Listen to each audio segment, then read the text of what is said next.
We're from the DOT. My name is Devin Eaton. I'm the project manager for this project. With me I have Tyler Turcott. He's one of the designers, and Wade Brown. He's one of the senior engineers for Kleinfelder. They're working with the DOT on this project.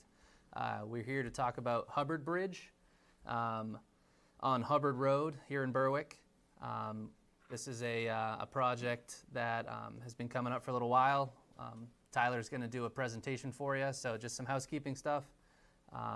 Robin Dostey is here. She's our court reporter. She's going to be recording this meeting for informational purposes for everybody involved. There's a sign-in sheet up front if you folks wouldn't mind signing in so that Robin has record of who's here. So when we ask questions after this presentation, she's going to be able to put names to questions that are asked. So if you do have a question, please state your name first so that she can record it and we can get back in touch with you folks if need be. Up front, I do have some business cards and some contact information for myself. So if anybody has any questions, they can get that forwarded to me and I can get it to the appropriate folks to get any questions that we have answered. I'll leave some of this information with the town so that anybody watching can get a hold of me as well. So with that, I'm going to turn it over to Tyler, and he's going to have a presentation about what we're looking to do for this project. So. Thank you, Devin.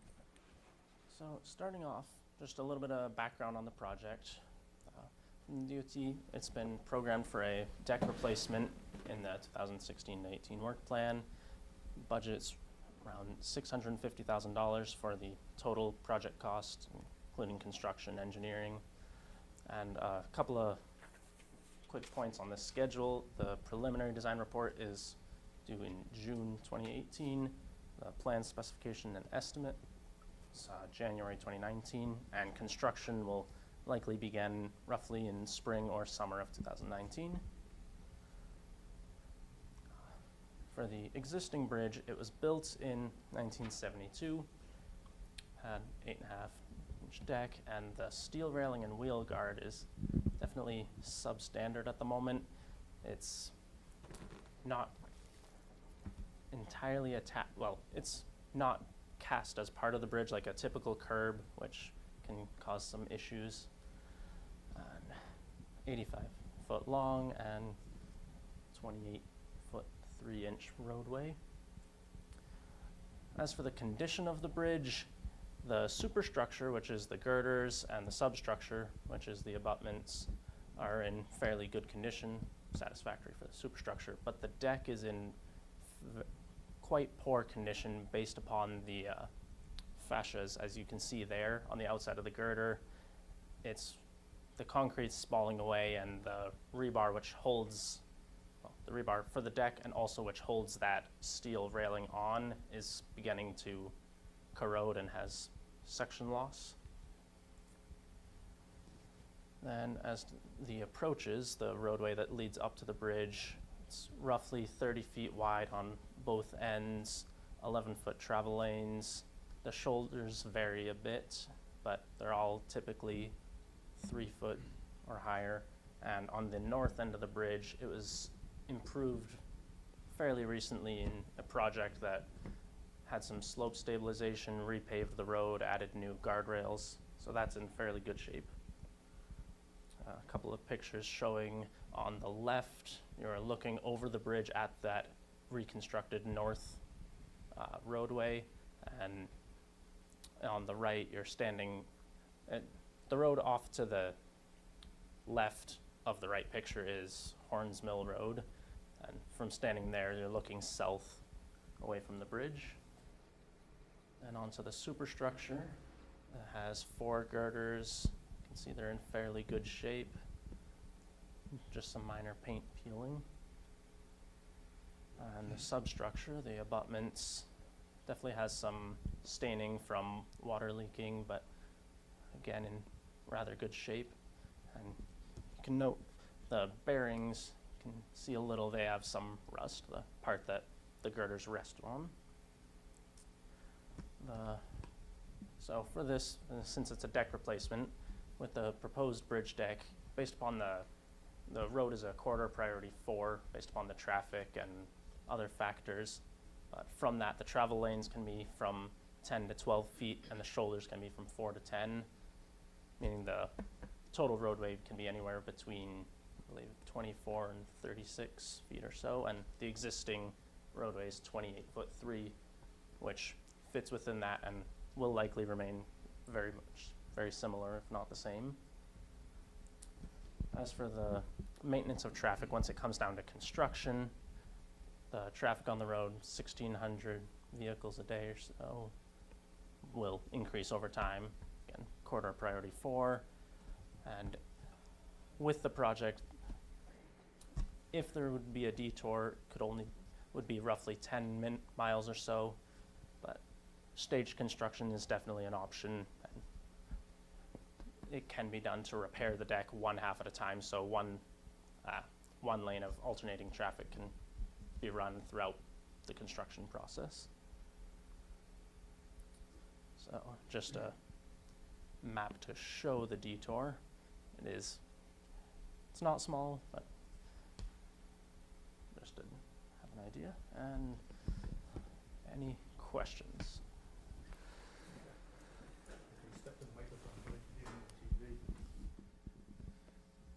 Tom Wright from Cemetery Road.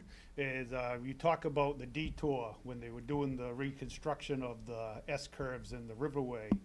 We had a big problem with that. The detour you show over Ridland Road goes over a bridge that is very deficient and can't accept trucks or buses or anything like that. So I would encourage a phased construction.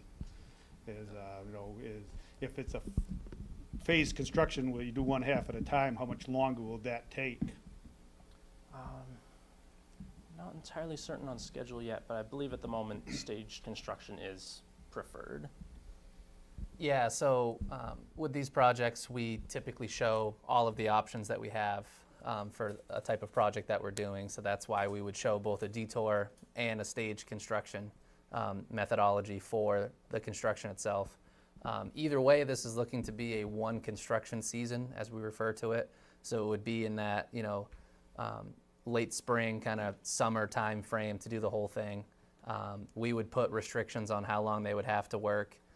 Because there's no in-water work for this, they're likely going to have a pretty open schedule, so they may not start right at the beginning of the construction season, but we would make sure that they're done by the end of it, and that's typically like April to October is when we typically define the construction season.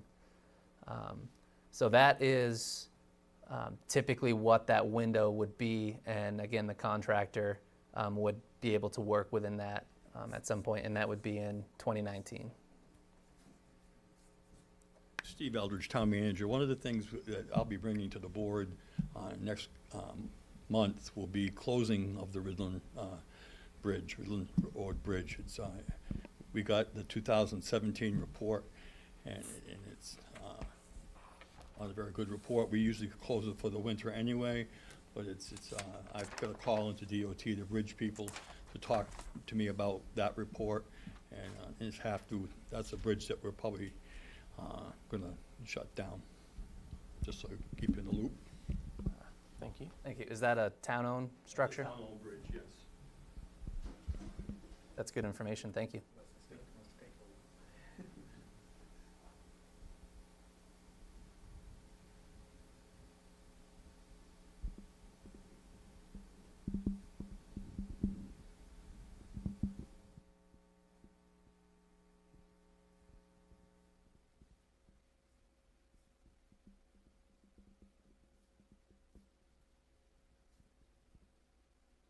That's definitely good information to have, and that would certainly play into a decision. Not being able to use Ridland Road would make that detour even longer. Then it's even easier to justify doing something different. But that's all information that we have to look at as part of that preliminary design report. Any project that we do, we weigh all of the options for scope of work, what we're going to do, whether it's replacing a deck or replacing the whole bridge or whatever it may be. So we have to justify everything that we do. So in order to spend federal and state funds, we need to have the justification to do everything. So that's where that design report comes into play. And all of that will be taken into consideration for the best maintenance of traffic to do in this area. And we don't typically like to detour roads during construction where it's going to be a really long detour and cause significant delays user costs for the people driving through there really start adding up pretty quickly.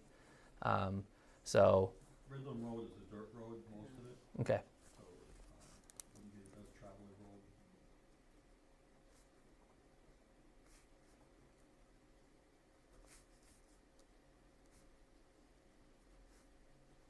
And typically, just kind of as an FYI, if we sign a detour, it's typically on state routes wherever we can make that happen.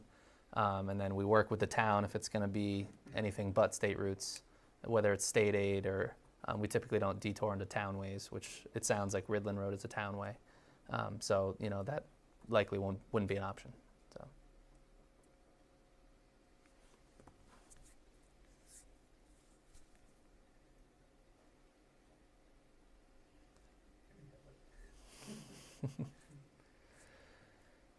Well, I guess with that, if there's no more questions, again, you know, my contact information will be left with the town. So any questions that do arise can certainly be sent my way, and we can try to get as many of them answered as we can. And you know, anybody's free to email me or call me if they have anything that pops up. So. Just one other question is, will there be any other public hearings held before the actual construction? Typically how the process works is we call it our informational or preliminary meeting, and then we have what we refer to as a formal public meeting once that PDR has been signed, where we come back and say what we're actually planning to do, show you cross sections and pictures of what we're looking to do. That's certainly something that we can do. That is standard procedure. We can work with the town, you know, if that's desired still, absolutely. You know, if we have a lot of viewers, that's great. We certainly want to make sure that everybody's aware of what's going on, so we can absolutely come back. You're right. Well, the reason I ask is, you know, if the actual construction isn't going to be for another year, there's probably going to be a lot of new questions as people learn more about it Sure. in the coming months. So it'd probably be to everybody's benefit if we had another meeting before everything got going. Absolutely, and you know, informational meetings like this are, you know, just as good for you as it is for us to come and, you know, learn that information about Ridland Road and whatnot. So it's definitely good for everybody, and we can absolutely come back, and we will plan to come back unless something changes. The plan will be to come back and have another meeting later this year, likely after we have everything put together and decided upon. Thank you. So with that, thank you everybody for coming and for watching, and appreciate you coming out.